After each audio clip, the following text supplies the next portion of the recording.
Hello friends, आज हम पढ़ने वाले हैं योनि व्यापद। यह है प्रसूति तंत्र का बहुत ही इम्पॉर्टेंट टॉपिक है। तो चलिए पढ़ते हैं। और अगर आपने चैनल को सब्सक्राइब नहीं किया है तो सब्सक्राइब करिए और बेल आइकन को दबाना ना भूलें, जिससे आपको हमारी वीडियोस की नोटिफिकेशन मिलती रहेगी। तो आज हम योनि व्यापद में पढ़ने वाले हैं निदान, संख्या, स्थानिक लक्षण, विशिष्ट लक्षण और चिकित्सा। तो पहले देखते हैं कि योनि व्यापद दो शब्दों से मिलकर बना है, योनि प्लस व्यापद। योनि का मतलब है स्त्री का संपूर्ण प्रजनन अंग, मतलब फीमेल रिप्रोडक्टिव ऑर्गन, और व्यापद मतलब हो गया विकार, विकृति, संकट। तो इसका डेफिनेशन है स्त्री प्रजनन अंगों में होने वाले संपूर्ण विकारों का ग्रहण होता है। मतलब योनि में जितने भी विकार होते हैं उसे योनि व्यापद कहा जाता है। अब हम देखते हैं निदान, किन कारणों से योनि व्यापद होता है। तो यह श्लोक आप इसमें लिख सकते हैं। यह श्लोक आपका सुश्रुत का है और आपका चरक में भी यही श्लोक है, तो आप रेफरेंस दोनों लिख सकते हैं। तो पढ़ते हैं, मिथ्या आचरेण या स्त्रीणाम प्रदुष्टेन आर्तवेन च जायन्ते बीज दोषाच देवाच श्रीणु था पृथक।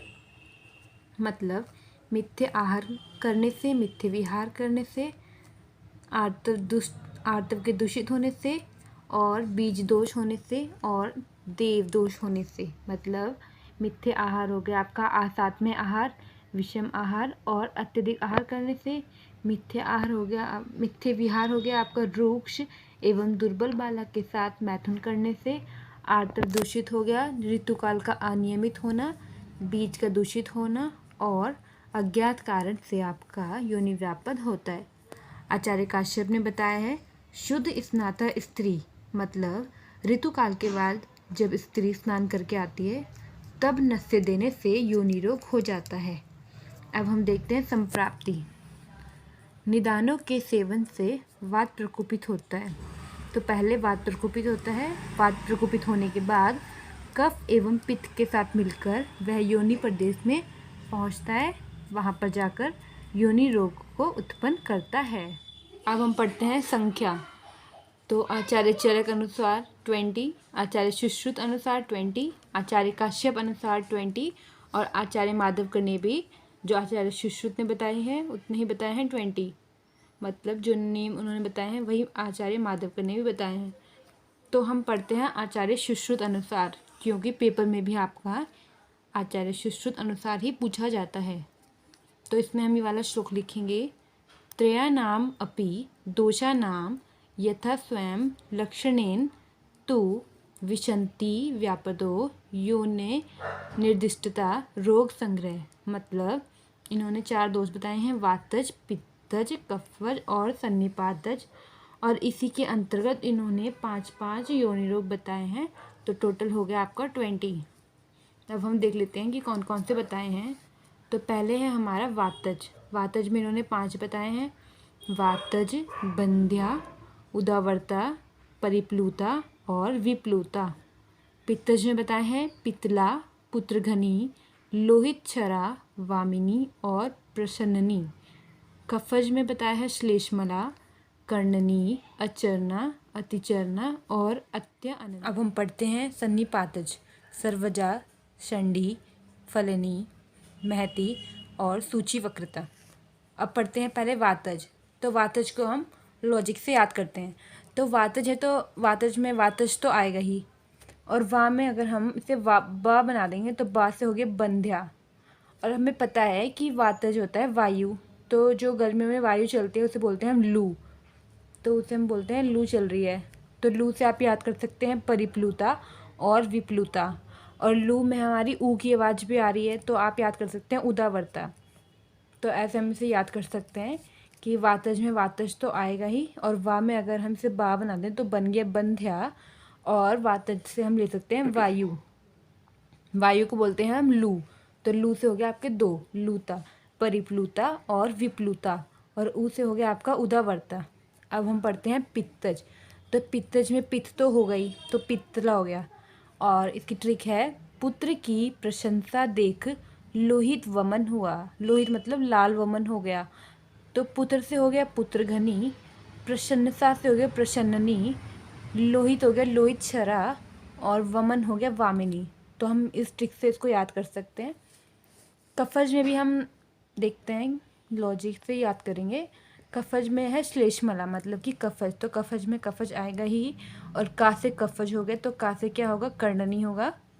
और है अत्य आनंदा, मतलब आपने पढ़ा होगा कि जो कफज प्रकृति है वह बहुत आनंदित रहती है, मतलब तो इससे हम याद कर सकते हैं कि अत्य आनंदा।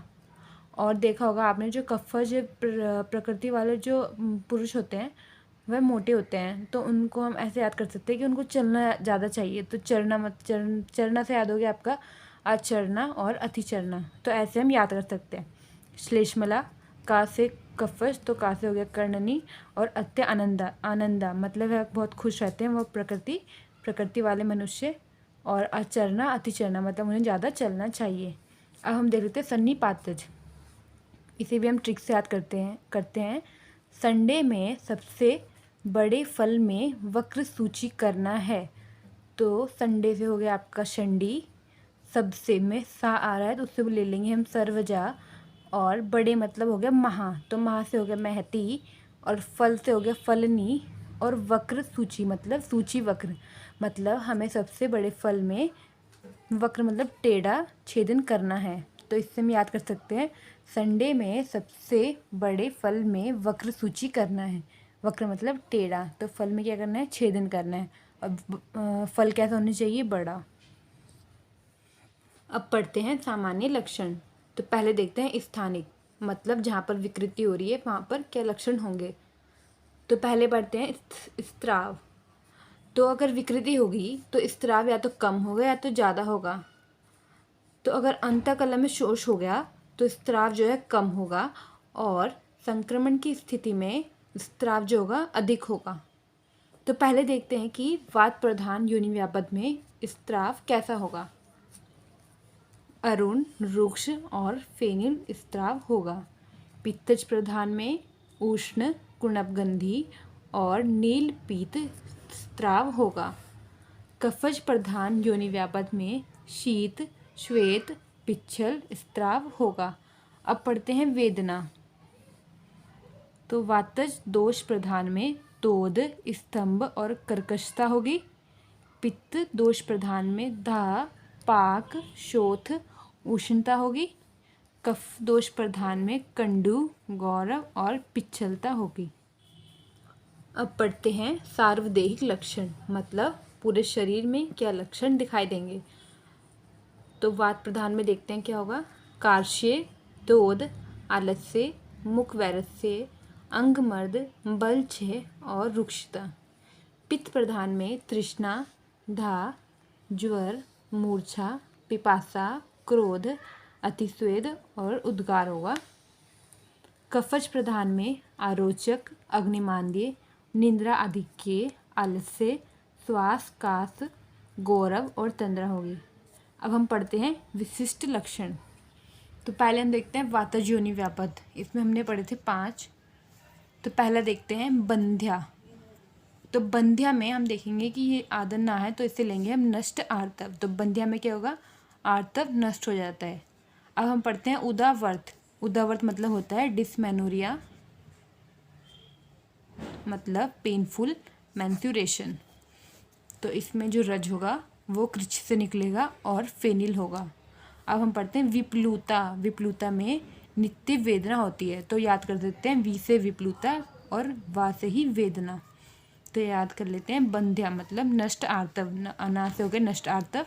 उदावर्त में मतलब कि पेनफुल मेंस्ट्रुएशन होगा तो रज जो है वो कृच्छ से निकलेगा। विप्लुता में वा है तो वा से होगा वेदना, तो नित्य वेदना होगी इसमें। अब है परिप्लुता। ग्राम्य धर्म में रुजा भृशम मतलब मैथुन करते समय योनि में पीड़ा होती है, उसे परिप्लुता कहते हैं। फिर है वातज, जो योनि खरखरी और कठोर होती है उसे वातज योनि व्यापद कहते हैं। अब है पित्तज योनि व्यापद। तो पहला है इसमें लोहित क्षरा, इसमें क्या होता है, दाहपूर्वक रक्तस्राव निकलता है। सेकंड है वामिनी। वामिनी में रज के साथ बीज भी बाहर निकल जाता है। प्रशननी में क्या होता है, मैथुन करते समय योनि अपने स्थान से हट जाती है, उसे बोलते हैं प्रशननी। फोर्थ है पुत्रघनी। पुत्रघनी में योनि में जो स्थित गर्भ है उसे बार बार रक्त स्राव के साथ नष्ट कर देती है। फिफ्थ है पित्तज योनि।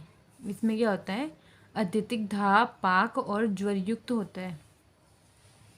थर्ड है कफज योनि वापद। इसमें देखते हैं, पहला है अत्य आनंदा ना संतोष ग्राम्य धर्मे गच्छति, मतलब मैथुन करते समय उसे संतोष नहीं होता है। सेकंड है कर्णनी। योनि में कर्णनिका की उत्पत्ति, मतलब योनि में गांठ बन जाती है। थर्ड है अचरना, मतलब मैथुन करते समय स्त्री जो है पुरुष से पहले ही संतुष्ट हो जाती है। फोर्थ है अतिचरना। इसमें मैथुन के समय स्त्री पुरुष से पहले अनेक बार संतुष्ट हो जाती है। फिफ्थ है श्लेष्मा। इसमें योनि पिच्छल कंडुयुक्त और अत्यधिक शीतल होती है। अब हम पढ़ते हैं सन्निपातज योनि वापद। तो पहला है शंडी। इसमें जो अणा है इसे हम 0 मान सकते हैं, तो इससे हम याद कर सकते हैं कि कुछ नहीं है, मतलब कि ना तो आर्तव है अनार्तव, और वह स्त्री कैसी होगी, आस्तनी होगी, और मैथुन में क्या होगा, खर स्पर्श होगा। तो ऐसे हम याद कर सकते हैं शंडी से जो अणा है उसे हम 0 मान सकते हैं। अब है सेकंड फलनी। फलनी में जो छोटी आयु वाली जो स्त्री होगी, जब बलवान दीर्घ लिंग वाले पुरुष के साथ मैथुन करती है तो उसे फलनी योनि व्यापत कहते हैं। थर्ड है विपरीत, मतलब योनि छिद्र जो होगा इसमें अति बड़ा होता है। और फोर्थ है सूची वक्रता, मतलब योनि छिद्र जो होगा वो अति सूक्ष्म होगा। अब हम देखते हैं साध्य असाध्यता। तो ये जो सन्निपातज योनि व्यापद है, इसमें जो पांचों हैं ये सारे क्या होते हैं, असाध्य होते हैं। अब हम पढ़ते हैं चिकित्सा सूत्र। तो चिकित्सा सूत्र में देखते हैं कि स्नेहादिक्रम करते हैं और उत्तर बस्ती करते हैं। क्यों करते हैं, क्योंकि जो योनि व्यापद होते हैं वह वात प्रकोप के द्वारा होते हैं। तो सबसे पहले हमें वात दोष को शमन करना चाहिए, और हम किससे करेंगे, स्नेहादिक्रम से करते हैं और उत्तर बस्ती से करते हैं। अब पढ़ते हैं सामान्य चिकित्सा। तो पहले हम इसमें उत्तर बस्ती का प्रयोग करना है हमें इसमें, ये विशेष रूप से हमें इसमें जो चिकित्सा बताई गई है वो है उत्तर बस्ती की। सेकंड है दोष अनुसार सुरा आसव अरिष्ट का प्रयोग करना है, और दूध मांस रस आदि का सेवन करना है। प्रतिदिन प्रातःकाल लहसुन स्वरस का पान करना है। कर्कश शीतल और स्तब्ध योनि में कुंभी स्वेद करना है। तो जो हम इसमें उत्तर बस्ती करते हैं वह हमें ऋतुकाल में करनी चाहिए। क्यों, क्योंकि उस टाइम जो होता है योनि का मुख जो होता है वो विवृत होता है, तो हमें उत्तर बस्ती तब प्रयोग करना चाहिए। अब पढ़ते हैं शोधन चिकित्सा। इसमें करते हैं स्नेहन, स्वेदन और मृदु पंचकर्म। तो पहले पढ़ते हैं वातज योनि रोग में, इसमें करते हैं वातनाशक, स्नेहन, स्वेदन और बस्ती कर्म। फिर है पित्तज योनि रोग, इसमें करते हैं रक्त पित्त नाशक शीत क्रिया। थर्ड है कफज योनि रोग, इसमें करते हैं रूक्ष एवं उष्ण क्रिया। फोर्थ है सन्निपातज योनि रोग, इसमें मिश्र चिकित्सा करते हैं। अब हम पढ़ते हैं बाह्य प्रयोगार्थ औषधियाँ। पहला है योनि प्रक्षालन, किससे करेंगे, दशमूल क्वाथ से, पंचवल्कल क्वाथ और त्रिफला क्वाथ। सेकंड है पिचू, पिचू करते हैं मूषक क्वाथ से, सिद्ध तिल तेल से पिचू करते हैं। थर्ड है योनिपूर्ण गोघृत और वृष वसा से करते हैं। फोर्थ है बस्ती, बस्ती में हम 2-3 आस्थापन बस्ती देकर उत्तर बस्ती देते हैं। और अभी हमने पढ़ा ही था कि उत्तर बस्ती ऋतुकाल में देनी चाहिए। बस्ती में हम प्रयोग करते हैं गुडुच्यादि रासायनिक बस्ती, शतावर्यादि अनुवासन बस्ती और पलाश नीरु बस्ती। अब है आभ्यंतर प्रयोगार्थ औषधियाँ। तो पहला है चूर्ण, चूर्ण में यूज़ करते हैं पुष्यानक चूर्ण। सेकंड है घृत, बृहत शतावरी घृत, फल घृत, लघु फल घृत और त्रिफलादि घृत। थर्ड है क्वाथ, न्योग्रादि क्वाथ। फोर्थ है मोदक, जीरकादि मोदक। अब देखते हैं अन्य चिकित्सा। यदि योनि अपने स्थान से हट गई है तो हम स्नेहन कर्म करके उसे स्वस्थान में स्थापित करते हैं। सेकंड है अगर योनि वक्र हो गई है तो हाथ से सीधा करते हैं। थर्ड में अगर योनि संकुचित हो गई है तो योनि को उंगली से प्रसारण करें। फोर्थ में अगर योनि विवृत हो गई हो तो योनि को चारों ओर से वर्तन करके संकुचित करें। फिफ्थ में अगर योनि बाहर निकली हुई हो तो योनि को अंदर प्रविष्ट करें। सिक्स्थ में अगर योनि अपने स्थान से नीचे गिर गई हो तो उसे शल्य समझकर उसको काट कर बाहर निकाल दें। Thank you. अगर वीडियो अच्छी लगी हो तो लाइक करें और कमेंट करना ना भूलें।